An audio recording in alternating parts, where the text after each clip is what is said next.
Hello and welcome to BYJU'S IAS. Let's get started and look into our daily quiz. Let's look into the first question.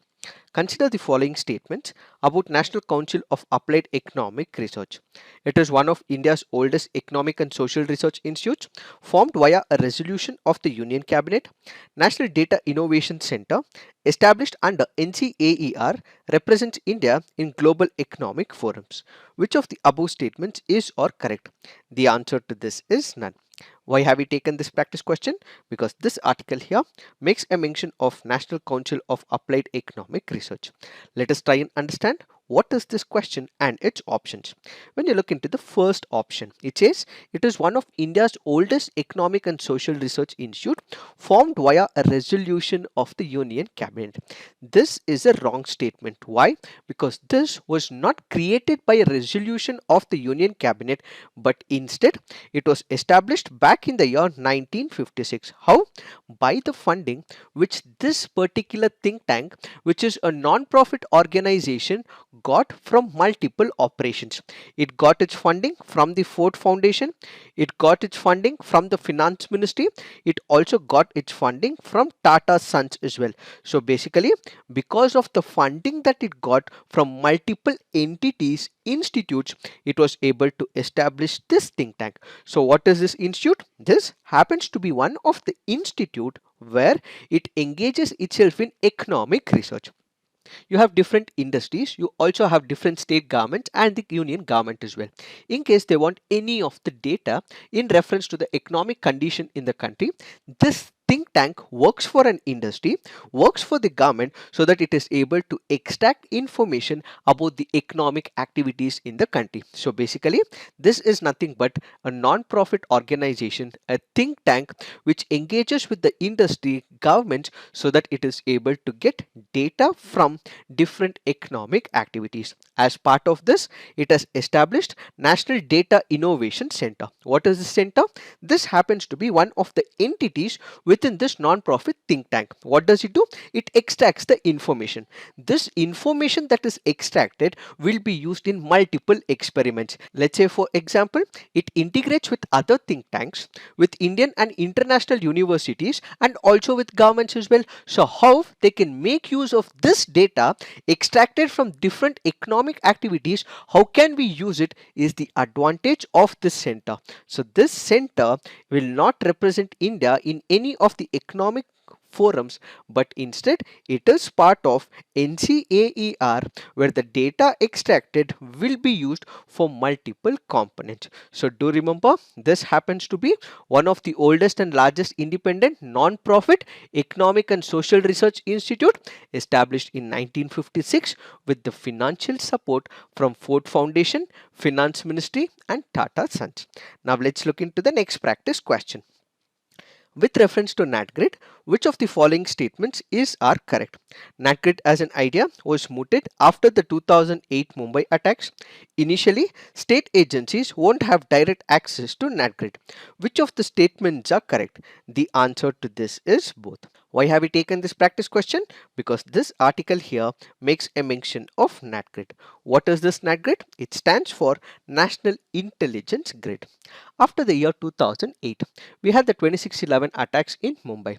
Indian agencies found that we had a lot of lacunae, deficiency and problems when it comes to intelligence gathering and pushing this intelligence that is gathered to multiple agencies in and around India. So what do they come up? They come up with one of the plans where they collect information from multiple sectors. So this particular plan, where big data analytics from multiple segments will be put into, streamlined into an intelligence database, is what is called as NATGRID. So NATGRID is one of the intelligence agencies which will make use of the important big data analytics from multiple sectors. Let's say, for example, the banking sector, the credit card purchases, the financial transaction, individual tax payments, air travel, train travels, different entities, information will be integrated and if the intelligence agencies require any of the information about an individual, they would be able to access it. So who are the agencies who will be able to access it? As of now, we have about 10 central agencies who would be able to access this information gathered from multiple segments. It includes Intelligence Bureau, Research and Analysis Wing, Central Bureau of Investigation, Enforcement Directorate, Directorate of Revenue Intelligence, Financial Intelligence Unit, Central Board of Direct Taxes, Central Board of Excise and Customs, Directorate General of Central Excise and Intelligence, and finally Narcotics Control Bureau. So these agencies would be able to get all the data about an individual so that future activities of terrorism can be prevented beforehand. So they will be able to generate intelligence input, and at the same time they would be able to stop the menace of terrorism. This is the first important point. Now if you look into the options, it says NATGRID was an idea which was mooted after 2008 Mumbai attacks. This happens to be the correct statement, and the second statement is also right. Why? Initially, when this is implemented, state agencies won't have direct access to the NATGRID. What do we mean by direct access? There'll be a database. When we consider these 10 agencies, they'll be able to directly access the database. But when it comes to the state agencies, let's say for example the state police, they would be able to access it but not directly. In case they want some information, they have to contact any of these central agencies. From these central agencies, they have to extract the information. So if you look into the present situation of NATGRID, only these agencies would be able to operate, get direct access to the information. But if state agencies want some information, they have to cooperate, they have to seek permission from these agencies and ultimately get the information. This is the present status, but in the future it may change as well. As of now, we are only discussing the present situation. Now let's look into the next practice question. Which of the following statements about National Commission for Women is or correct? National Commission for Women was set up as a statutory body during the emergency period. Chairperson, members and member secretary nominated by the central government should only be women. Which of the statements are correct? The answer to this is none. Why have we taken this practice question? Because this article here makes a mention of National Commission for Women. So when it comes to National Commission for Women, yes, it happens to be a statutory body. But this was not established during the emergency period, but this was established back in the year 1992. Since it was established in 1992, not during the emergency period, the first option is wrong. When it comes to the second option, the chairperson, members and member secretary nominated by the central government should only be women. This happens to be a wrong statement. Why? When we look into the composition, who are the members? We will have the chairperson. The central government would nominate the chairperson. Then we will have 5 members. The 5 members are also to be nominated by the central government from amongst the person of ability, integrity and standing. They should also possess experience in field like law or legislation, trade unionism, management of industry potential of women, women's voluntary organization, education, administration, economic development and social good doing. Now when it comes to the member secretary, the central government also nominates the member secretary.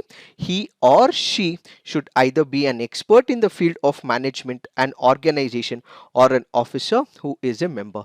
So the member secretary can be a person who is a man or it can be a woman as well.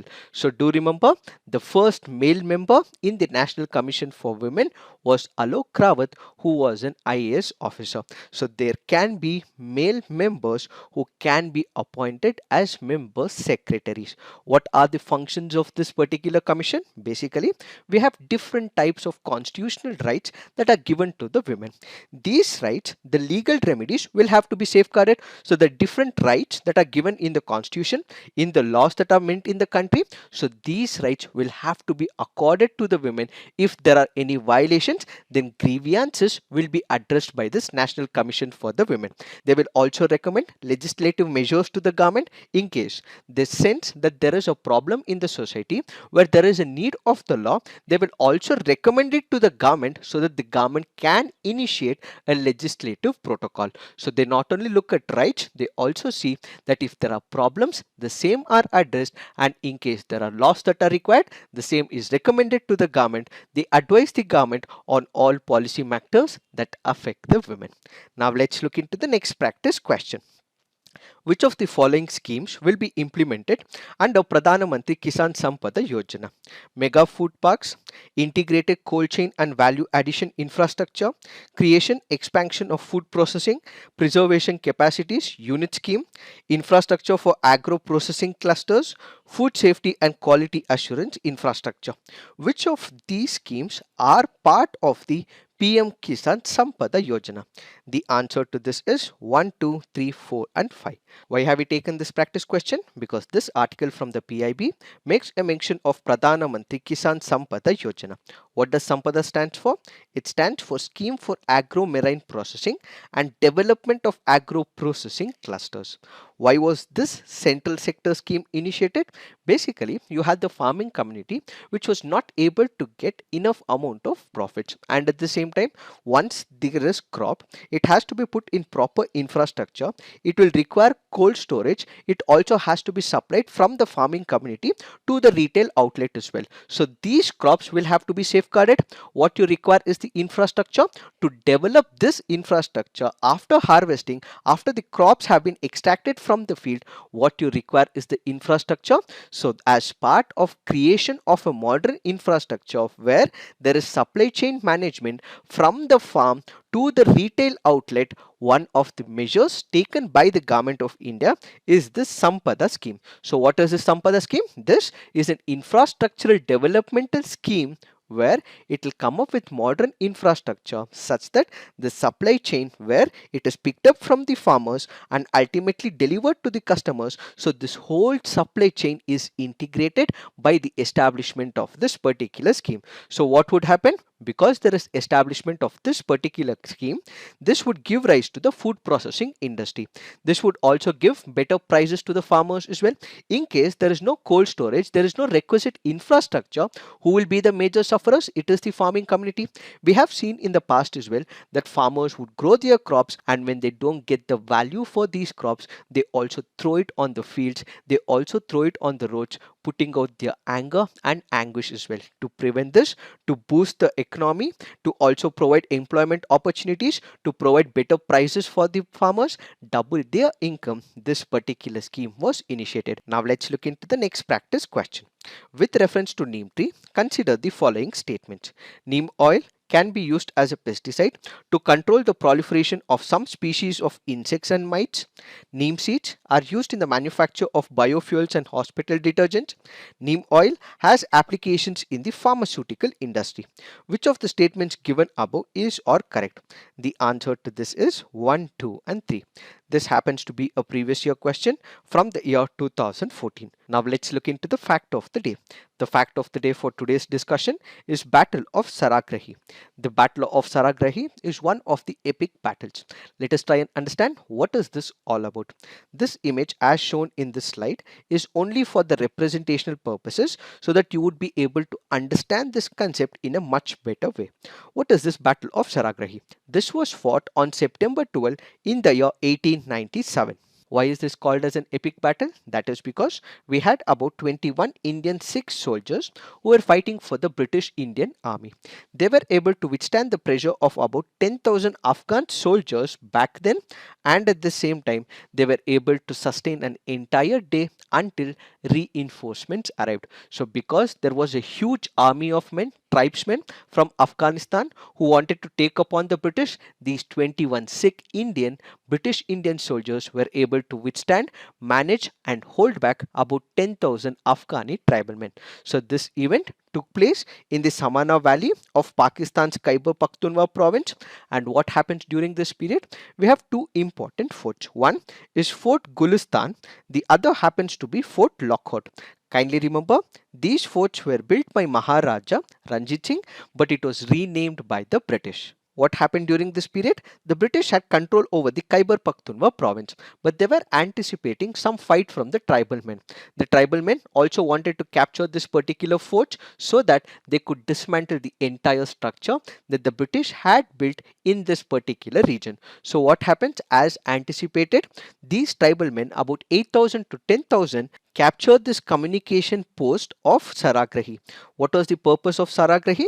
We have Fort Gulistan on one side, we have Fort Lockhart on the other side. So this was acting as a bridge, which was a communication post. So the information that was delivered from the Fort Gulistan was ultimately delivered to Fort Lockhart. So what this post was doing was acting as a communication post by making use of the heliograph.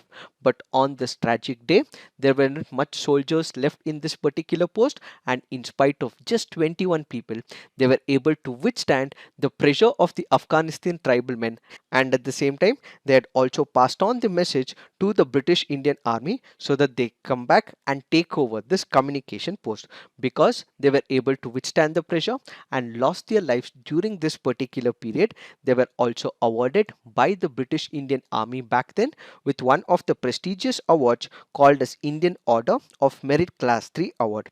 Each and every member of the unit won the Gallantry Awards for a single battle, which is why every year on September 12th, we have the Sikh Regiment of the Indian Army, which observes the Saragarhi Day to commemorate the martyrdom of 21 Sikh soldiers. It is this that we have to understand in reference to this article. So, this is it for today. Thank you for watching. All the best.